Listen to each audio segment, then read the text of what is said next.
पहले बात करेंगे जबलपुर से आ रही बड़ी खबर की, जहां दिल को दहला देने वाली एक तस्वीर सामने आई है।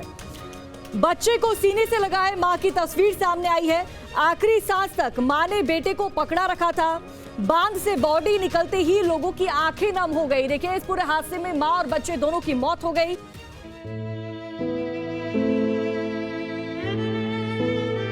जबलपुर का बरगी डैम, जहां पर लोग क्रूज पर घूमने जाते हैं। 30 अप्रैल को भी यहां लोग अपने परिवार के साथ घूमने पहुंचे थे, लेकिन मौसम पहले से चेतावनी दे रहा था।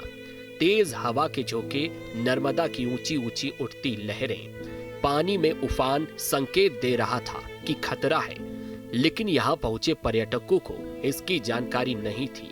क्रूज पर सवार होने के बाद ही कुछ देर बाद सब कुछ बदल गया। कई लोगों के लिए तो क्रूज का ये सफर आखिरी सफर साबित हुआ।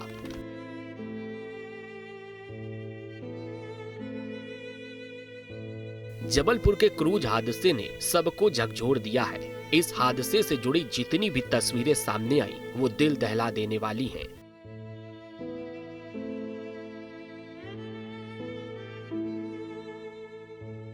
पल भर में कई परिवार की खुशियां मातम में बदल गईं। कई परिवार के लोग अपनों से बिछड़ गए।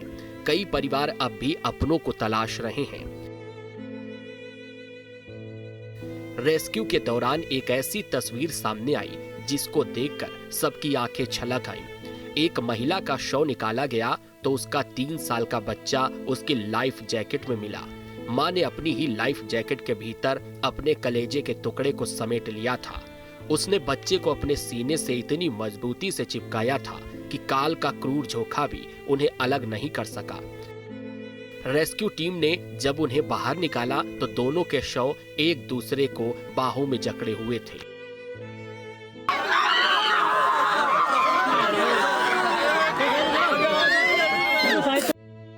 बताया जा रहा है इस महिला का परिवार दिल्ली से बरगी डैम घूमने आया था। साथ में भाई, माता पिता भी आए थे। इस महिला के भाई ने बताया कि वो 6 लोग दिल्ली से आए थे।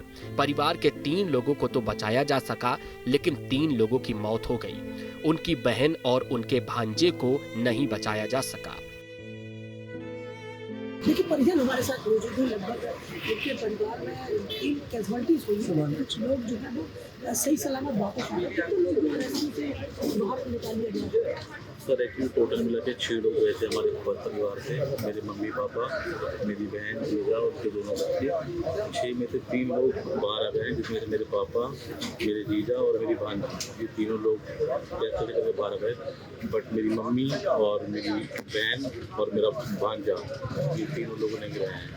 और मम्मी तो कल शाम को यहाँ पर आ रही थी, और बहन और भांजा जब थोड़ी देर पहले ही यहाँ पर आया और बहुत ही बुरी कंडीशन में था। और मैं इसको बड़ा हृदय विदारक चीज़ थी जो हमारे परिवार में घटी कि मेरी बहन की छाती पे वो बच्चा लिपटा हुआ था। वो शायद बचाव की गुहार लगा रही थी, बट अनफॉर्चुनेटली ये सारी चीज़ें हुई और वो दोनों नहीं बचे और उन दोनों की जान चली गई। दिल्ली से आए इस भाई का दर्द क्या कोई समझेगा। उनकी ओर से दबी आवाज में प्रशासनिक खामियों का जिक्र किया जा रहा है, लेकिन इससे इतर वो निवेदन कर रहे हैं कि बस उनके अपनों के शवों को दिल्ली तक एयर एम्बुलेंस से भिजवा दिया जाए।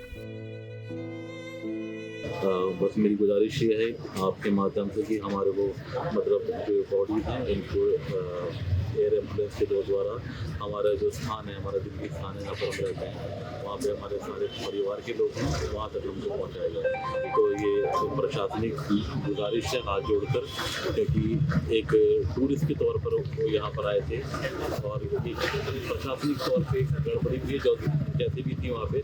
आप सब लोग जानते हैं कि उस नाविक को वहाँ पर इस खराब मौसम के अंदर वहाँ पर लेकर नहीं जाना चाहिए। तो लेकिन ये जो गड़बड़ी हुई है, तो इसलिए हमारी गुजारिश है कि प्रशासन हमारी इसके अंदर में सहायता करे ताकि अपने परिवार में वहाँ पर परिवार के साथ में पहुँच सकें। कितने लोग हैं दिल्ली के यहाँ पर? 3 बॉडीज़ हैं, मेरी मम्मी की, मेरी बहन की और मेरे भांजे की उम्र 4 साल। तो हम वहीं भी जो हमारी प्रक्रिया है उसको हम वहाँ पे करेंगे। ये दर्द सिर्फ एक परिवार का नहीं, कई ऐसे लोग हैं जिनके अपने उफनती लहरों में समा गए। ऐसा ही एक परिवार जबलपुर का है। जबलपुर के मनोज श्रीवास का परिवार भी बरगी में क्रूज पर घूमने आया था। मनोज तो जैसे तैसे बच गए, लेकिन जब लोग एक दूसरे पर गिरने लगे तो उनकी पत्नी को बचाया नहीं जा सका। मनोज की कांपती आवाज और नम आंखें उस भयावह मंजर की गवाही दे रहे हैं। हम 6 जने थे, मैं, मेरी मिसेज, हमारे बेटी दामाद और उनके 2 बच्चे, 14 साल की बेटी और दामाद, 14 साल की बेटी और दामाद, 2 बच्चे हैं मेरे साथ। मेरी मिसेज एक्सपायर हो गई है और मेरी बेटी इनका बेटा 4 साल का उनका, मेरा नाती। उन्होंने बताया कि किसी ने लाइफ सपोर्ट जैकेट नहीं पहनी थी। जब क्रूज डूबने लगा तब जैकेट फेंकी गई।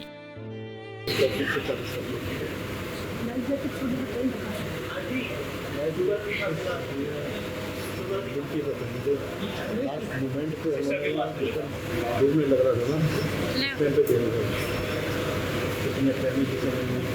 वीडियो बना रहे हम सोच रहे बुक मिलेगा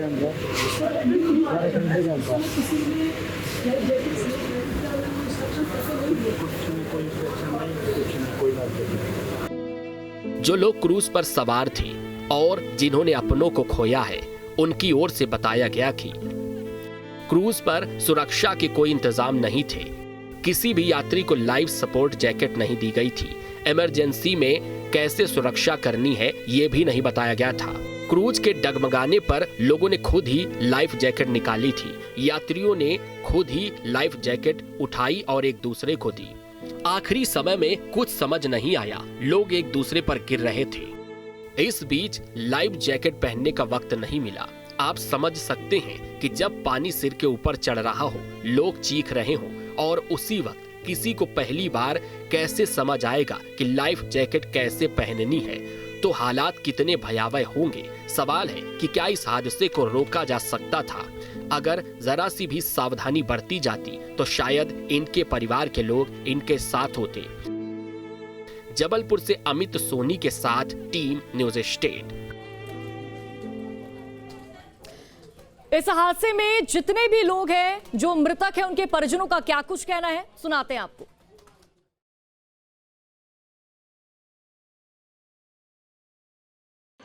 वैसे भी ये कहना चाहता हूँ कि मेरा परिवार के लोग वहाँ पर एंजॉय करने के लिए गए थे। जब किसी पर्पस के लिए वो गए और वहाँ पर एंजॉयमेंट के लिए वहाँ के जो भी लोकल प्रशासन है उनको थोड़ी सी सावधानी बरतनी चाहिए थी। कल पूरा अलर्ट था 2-3 दिन पहले से कि मौसम ख़राब हो सकता है, फिर भी उस क्रूज़ को अलाउ क्यों किया गया कि वो वहाँ पर सब लोग गए। जब वहाँ पर गए तो इसीलिए ये इतना बड़ा हादसा हुआ। ये रोका जा सकता था।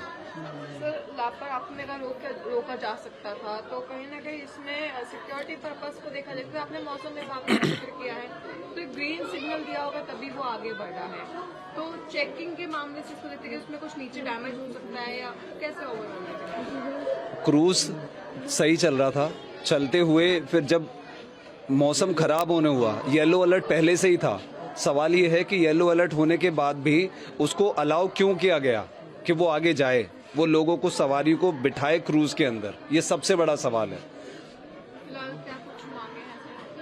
हम क्या कह सकते हैं, और मांग करके भी होगा क्या? हमारे जाने वाले तो वापस नहीं आएंगे ना, हमारा परिवार बिखर गया। जो पूरा हादसा हुआ, आपका नाम क्या है? मेरा नाम ग्लैडविन है। सर, जो पूरा हादसा हुआ उसको आप कैसे देख रहे हैं?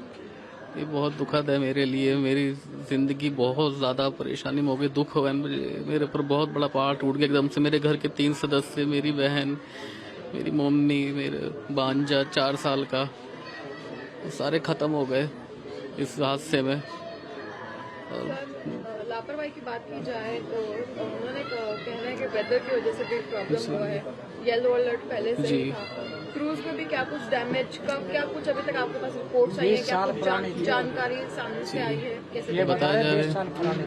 जी, ये सब चीज़ें बता लापरवाही से ही हुई हैं, क्योंकि जब उसमें बता रहे थे कि लोग मना कर रहे थे कि आगे मत जाइए इस सब चीज़ों में, वो फिर भी उस चीज़ को आगे ले गए क्रूज़ को, और वो जाके वहाँ पे तूफान में फंसा। और काफ़ी पुराना क्रूज़ था वो, उस वजह से ये सारी घटनाएं हुई हैं। लापरवाही कहूँगा और सिक्योरिटी इसमें भी लापरवाही कहूँगा, क्योंकि लाइफ जैकेट वहाँ नहीं दी गई टाइम से उनको। सिक्योरिटी के नजरिए से और मेंटेनेंस के नज़रिए से मैं देखता हूँ कि लापरवाही हुई है बहुत ज़्यादा ये इस चीज़ में। नरेश जी, बात की जाए पूरे हादसे की तो कैसे देखते हैं, क्या लापरवाही किसकी मानते हैं? मौसम का भी एक बहुत बड़ा इम्पैक्ट बताया जा रहा है, मेंटेनेंस का एक बहुत बड़ा रीजन बताया जा रहा है, किसकी लापरवाही मानते हैं? ये लापरवाही जो है मैं कहूँगा प्रशासन की तरफ से लापरवाही है, क्योंकि एडवाइजरी जारी होने के बाद अगर वो जो बोट है वो पानी में है तो ये बड़ा सवाल है, क्योंकि ये 40-50 लोगों से जो है भरी हुई थी बोट। जो है मौसम ख़राब था, उसके बावजूद भी वो पानी में लेकर गया टूरिस्टों को बिठा कर कुछ पैसों के लिए।